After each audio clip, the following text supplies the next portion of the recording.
मैं वादा करता हूँ जल्द आपसे मिलूंगा और फिर वो बातें बताऊंगा जिससे पाकिस्तान अजीब बनेगा, अजीब बनेगा। जो आज हमें बिल्कुल कहना चाहता है, हम पाकिस्तान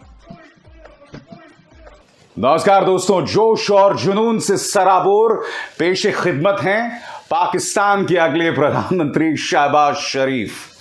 मगर दोस्तों, ये जोश और जुनून तो एक तरफ कल जो पाकिस्तान में हुआ वो किसी पॉलिटिकल थ्रिलर से कम नहीं था। मैं आपको बतलाना चाहता हूं कि सुप्रीम कोर्ट ने साफ तौर पर आदेश दिया हुआ था कि पाकिस्तान के अंदर फिर से अविश्वास प्रस्ताव किया जाए और इमरान खान और उनकी पार्टी हर कीमत पर उस अविश्वास प्रस्ताव को टालने में लगी हुई है। मामला रात को 11 बजे तक चला गया और फिर 11 बजे रात को जाकर ही अविश्वास प्रस्ताव हुआ। मगर जब अविश्वास प्रस्ताव हुआ तो इमरान खान की पार्टी का एक भी सांसद जो है मौजूद नहीं था पाकिस्तानी संसद में, वो सब छोड़ के जा चुके थे। मगर मैं आपको बतलाना चाहूंगा उससे पहले बहुत जबरदस्त ड्रामा हुआ। एक बात तय है, पाकिस्तान के जो स्पीकर और डेप्यूटी स्पीकर, क्योंकि डेप्यूटी स्पीकर कासिम सूरी वो इंसान हैं जिन्होंने अविश्वास प्रस्ताव को पहले असंवैधानिक गैर आईनी करार दे दिया था, इसी के खिलाफ सुप्रीम कोर्ट ने अपना फैसला सुनाया था। कल भी ऐसा लग रहा था कि स्पीकर पूरी कोशिश कर रहे थे इमरान खान की सरकार की मदद करने में। मगर मैं आपको सुनाना चाहूंगा शहबाज शरीफ ने किस तरह से उनको घेरा, क्योंकि स्पीकर साहब ने कहा कि अविश्वास प्रस्ताव के अलावा उस साजिश पर भी चर्चा होनी चाहिए कि किस तरह से कुछ अंतर्राष्ट्रीय ताकतें विपक्ष के साथ मिली हुई हैं। इस पर शहबाज शरीफ किस तरह से अपना आपा खोए, देखिए इसका एक नजारा। इन्होंने धरने के जरिए पाकिस्तान के मुफाद को एक बहुत बड़ा नुकसान पहुंचाया। डोंट से दिस, हम आपकी तरह पाकिस्तानी हैं, हमारे दिल में पाकिस्तानी दिल धड़कता है, इनकी तरह नहीं कि जब वो मिलके आए उसको ट्रंप को तो मैं एक सेकंड मैं वर्ल्ड कप जीत के आया हूं और उसके बाद ये कहे कि एब्सोल्युटली नॉट। नवाज शरीफ ने कहा था कि एब्सोल्युटली मिस्टर प्रेसिडेंट क्लिंटन, हम $5 अरब आपसे नहीं लेते, हमारी गरीब कौम है, हमारी इज्जत है, वकार है। स्पीकर, ये सब बावकार लोग और खुददार लोग हैं। और यही नहीं दोस्तों, एक बात तय हो चुकी थी कि इमरान खान के जो तमाम नेता, उनके जो मंत्री हैं, उनके तेवरों से साफ था कि वो अविश्वास प्रस्ताव का सामना नहीं करना चाहते थे। मैं आपको बतलाना चाहता हूं, रात को पाकिस्तानी हाई कोर्ट और सुप्रीम कोर्ट भी खोल दिया गया था।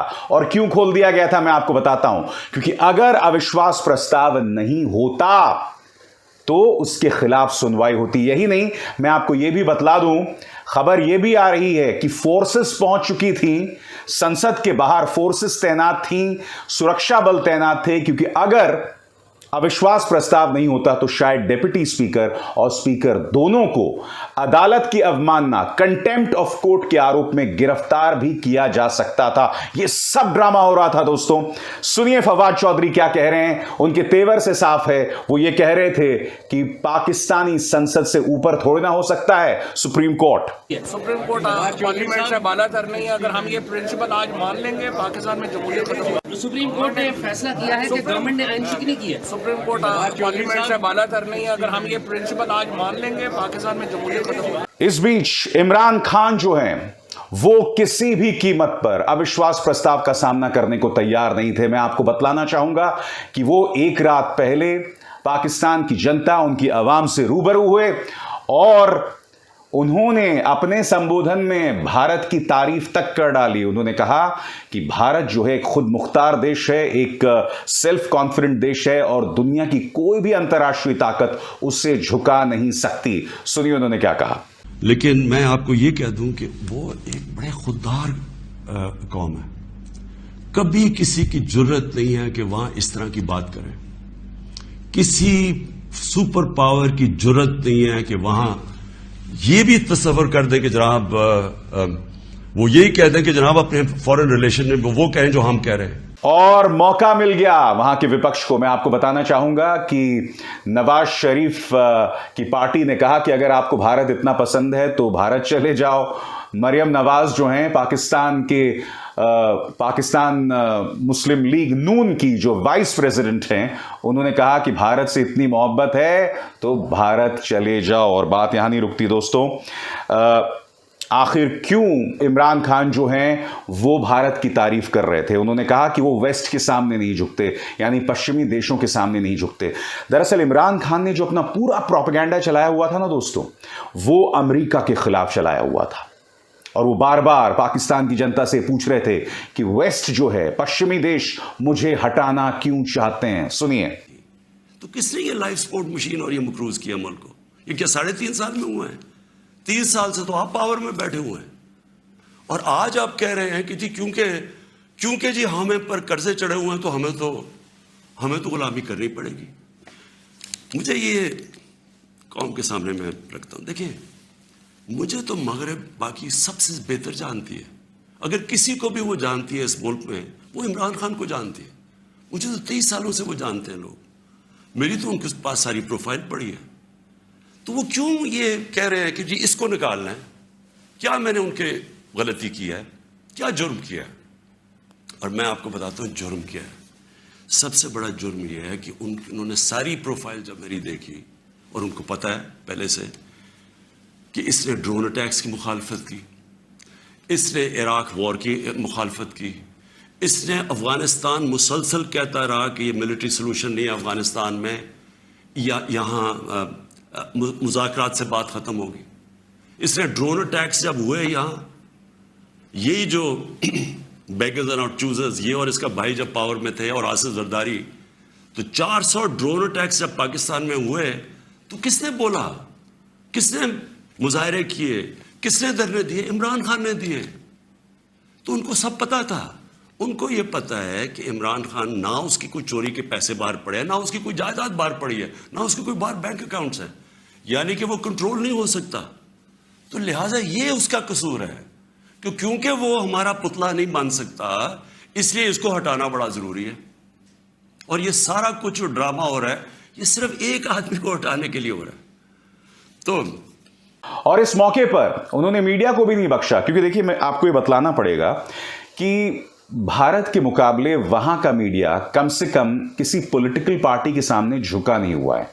हाँ, यकीनन वहां पाकिस्तान की आर्मी है, आईएसआई है। हालांकि वहां पर कुछ ऐसे पत्रकार हैं, ऐसे दिलेर पत्रकार हैं जिन्होंने आईएसआई और आर्मी से भी सवाल किए हैं। मैं आपको बतलाना चाहूंगा कि मीडिया पर भी उन्होंने हमला बोला, और क्यों बोला आइए सुनते हैं। एकदम सारा ड्रामा शुरू हो जाता है। मीडिया के अंदर भी पैसा चल रहा होता है।